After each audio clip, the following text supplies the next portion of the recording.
दोस्तों आज हम बात करने वाले हैं इस कमाल के टॉपिक के बारे में जिसका नाम है इलेक्ट्रिसिटी। पर इस टॉपिक को पढ़ने से पहले इसका प्रैक्टिकल एप्लीकेशन समझते हैं, जिससे हमें यह समझ में आ जाएगा कि ये चैप्टर हमें पढ़ने की जरूरत क्यों है, क्यों पढ़ूं मैं इसको। तो दोस्तों ये पढ़ने की जरूरत इसलिए है कि मॉडर्न वर्ल्ड जिसको हम बोलते हैं, जहां इतनी तरक्कियां हो रही हैं, सब कुछ, यहाँ तक कि हम इंटर प्लानिटरी मोशन के बारे में भी सोच रहे हैं, मूवमेंट के बारे में कि एक प्लैनेट से दूसरे प्लैनेट पे जाएंगे। मॉडर्न वर्ल्ड इसके बिना पॉसिबल नहीं है। कैसे?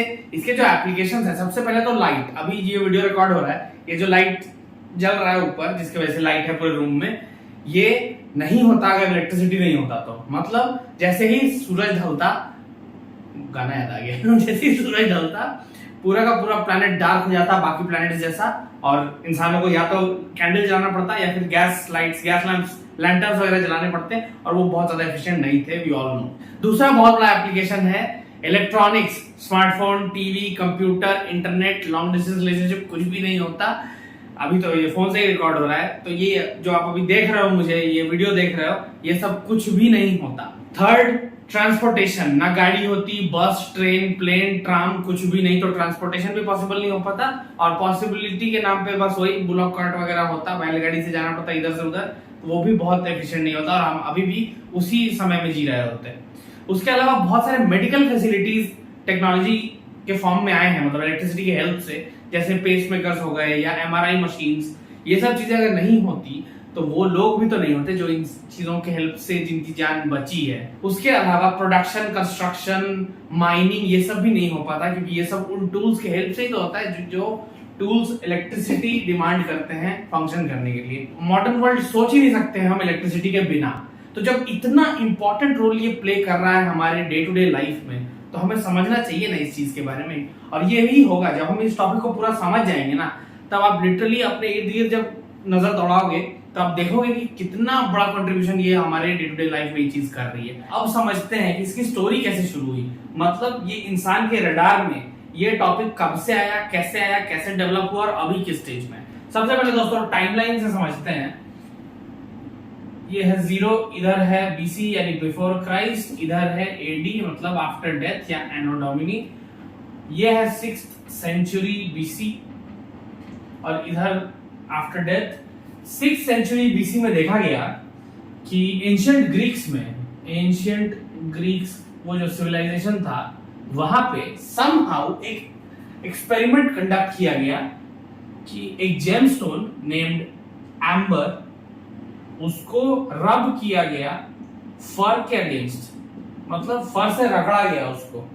तो पता चला कि ये जो एम्बर है ये कुछ डेवलप किया है। क्या? इंसानों को पता नहीं था उस समय कि ये क्या डेवलप किया। ऐसा पता क्यों चला कि कुछ डेवलप किया है? क्योंकि ये जो जेमस्टोन था, ये जो एम्बर था, ये रब करने के बाद ना छोटे छोटे चीजों को अट्रैक्ट कर रहा था अपने तरफ, जैसे नेल्स को, पेपर पीसेस को, पेपर उस समय था भी पता नहीं, मतलब छोटी छोटी चीजों को ये अट्रैक्ट करने लगा अपनी तरफ। तो अब आप सोचिए, अभी तो हम लोगों को पता है इलेक्ट्रॉन, करंट, इलेक्ट्रिसिटी, ये सब चीजें, उस समय कुछ नहीं पता है। अचानक आपको कुछ दिख रहा है कि यार ये चीज खींच रही है किसी और चीज को। जैसे धूम 2 में ऋतिक रोशन वाला नहीं था, मैग्नेटिक फील्ड एक्टिवेटेड, तो उस समय कितना नया लगा था। तो ह्यूमैनिटी उस समय मॉडर्न वर्ल्ड की तरफ धीरे धीरे बढ़ रही थी, तो और बहुत सारे अफेयर्स थे, अफेयर मतलब काम धाम, जिसपे इंसानों को ध्यान देना था। तो लगभग 2200 साल बीत गए, कुछ खास काम हुआ नहीं इस डायरेक्शन में। यहां पे आते हैं हम 16th सेंचुरी एडी में। एक इंसान है नेम्ड विलियम गिलबर्ट। इन्होंने स्टडी किया इस एक्सपेरिमेंट को जो लगभग 2000 साल पहले हुआ था, और भी रिसर्च पेपर्स वगैरह पब्लिश किए, बहुत काम किया इस डायरेक्शन में। और इन्होंने ये शब्द इन्वेंट किया, कॉइन किया, जिस शब्द का नाम है इलेक्ट्रिसिटी। तो ये इलेक्ट्रिसिटी जो शब्द है ये दिया हुआ है विलियम गिलबर्ट का। इसीलिए विलियम गिलबर्ट को फादर ऑफ मॉडर्न इलेक्ट्रिसिटी भी कहा जाता है, फादर ऑफ मॉडर्न इलेक्ट्रिसिटी। और यही थे जिन्होंने बाइफर्केट किया, मतलब डिवाइड किया इलेक्ट्रिसिटी को 2 ब्रांचेस में, स्टैटिक इलेक्ट्रिसिटी और करंट इलेक्ट्रिसिटी। स्टैटिक इलेक्ट्रिसिटी मतलब जैसे हमने इस एक्सपेरिमेंट में देखा, चीजों को रब करने से जो इलेक्ट्रॉन का ट्रांसफर है एक डिवाइस से, मतलब एक सरफेस से दूसरे सरफेस पे, उसके वजह से कुछ अट्रैक्ट हो रहा है, तो मतलब वो है स्टैटिक इलेक्ट्रिसिटी। स्टैटिक मतलब स्टिल, तो मतलब इलेक्ट्रॉन्स मूव नहीं कर रहे हैं, तो वहां पे वो स्टैटिक इलेक्ट्रिसिटी प्रोड्यूस हुआ है। आप देख सकते हो स्केल लेके अपने बालों पे ऐसे रब करके पेपर के पास ले जाओ, देखना पेपर अट्रैक्ट करेगा। Current electricity on the other hand, जब वही इलेक्ट्रॉन्स, वो चार्ज पार्टिकल्स जब मूव करना शुरू कर देते हैं, तब वो करंट इलेक्ट्रिसिटी बन जाता है, ये इन्होंने बताया। उसके बाद 1700s आया और यहाँ पे एक और कमाल के साइंटिस्ट आए नेम्ड बेंजामिन फ्रैंकलिन। इन्होंने दो बड़े बड़े कॉन्ट्रीब्यूशंस किए। पहला इन्होंने लाइटनिंग रॉड बनाया, लाइटनिंग रॉड, और दूसरा इनका फेमस जो काइट एक्सपेरिमेंट है। लाइटनिंग रॉड एक बहुत बड़ा इन्वेंशन था, इन द सेंस इस समय तक कई बार जब बिजली कड़कती थी ना ऊपर आसमान में, बिजली गिरने की वजह से बहुत लोग या तो मर जाते थे या फिर बहुत डैमेज होता था लोगों का। तो बेंजामिन फ्रैंकलिन ने ये लाइटनिंग रॉड बनाया। इससे उन्होंने क्या किया, जो भी घर होते थे उसके ऊपर जाके इस लाइटनिंग रॉड को लगा दिया, और इस लाइटनिंग रॉड से क्या हुआ, जो बिजली कड़कती थी और अगर बिजली गिरती थी तो सीधे घर पे गिर के लोगों को डैमेज नहीं करके बिजली लाइटनिंग रॉड से अट्रैक्ट होके सीधे अर्थ के अंदर चली जाती थी, जिसको आज के टाइम में हम अर्थिंग बोलते हैं। आज की डेट में अर्थिंग इतनी कॉमन चीज है कि हम लोग ध्यान भी नहीं देते हैं। कितनी बार होता है घर खरीदने जाते हैं, पूछते हैं अर्थिंग है ना, मतलब इट इज सो ऑब्वियस। ये था बेंजामिन फ्रैंकलिन का इतना बड़ा कंट्रीब्यूशन हमारी लाइफ में। अगला है काइट एक्सपेरिमेंट। तो उसके बाद उन्होंने काइट एक्सपेरिमेंट किया, मतलब एक पतंग उड़ाया, पतंग पे एक मेटल पीस उन्होंने बांध दिया था, बिजली कड़क रही है उस दौरान ही उस पतंग को उड़ाया। तो उन्होंने देखा कि वो जो बिजली कड़क रही थी ना, वो अट्रैक्ट हो गई उस मेटल पीस से। तो इससे उन्होंने ये डिड्यूस किया, मतलब ये कंक्लूजन दिया, बिजली जो कड़कती है, जो थंडर है, जो लाइटनिंग है, वो भी एक इलेक्ट्रिसिटी का फॉर्म है।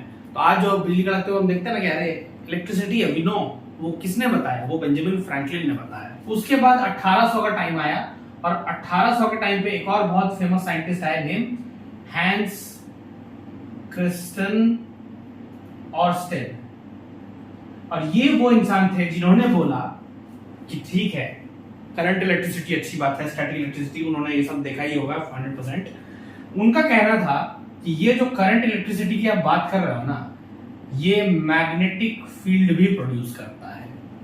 अब ये इतनी बड़ी बात थी कि तब तक हम तो ओवरवेल्म्ड थे ऑलरेडी इलेक्ट्रिसिटी डिस्कवर करके। फिर आए माइकल फैराडे 1800 में ही, later on sometimes Michael Faraday आए। माइकल फैराडे ने इलेक्ट्रोमैग्नेटिक इंडक्शन का कॉन्सेप्ट और जो सिद्धांत था वो पूरा दिया। फिर आए थॉमस अल्वा एडिसन, उन्होंने तो बल्ब भी बना दिया। उसके बाद उन्होंने अपना पावर प्लांट भी एस्टैब्लिश किया, शुरू किया। कहने का मतलब ये है कि ये जो टाइमलाइन है ना इलेक्ट्रिसिटी को समझने के लिए, इसमें ये मेजर सिग्निफिकेंट कंट्रीब्यूशंस थे। इसके अलावा काउंटलेस लोग हैं जिन्होंने इस फील्ड में काम किया है और इतनी सारी थ्योरीज, चीजों को समझा है और उसको यूज किया है यूजफुल टेक्नोलॉजी बनाने में और ह्यूमैनिटी को सर्व करने में। इससे हमें एक ब्रॉड पिक्चर मिलता है कि कैसे इलेक्ट्रिसिटी डेवलप हुई है over a period of time. I hope आपको एक अच्छा आइडिया मिल गया होगा कि इलेक्ट्रिसिटी का पहले तो एप्लीकेशन क्या है हमारी लाइफ में, और दूसरा इलेक्ट्रिसिटी की जो स्टोरी है वो कैसे आगे बढ़ी है और कहां से शुरू हुई थी। If you want to watch more such content, do subscribe to the channel, check out other videos on the channel, and I'll see you guys in the next video. Thank you so much for watching.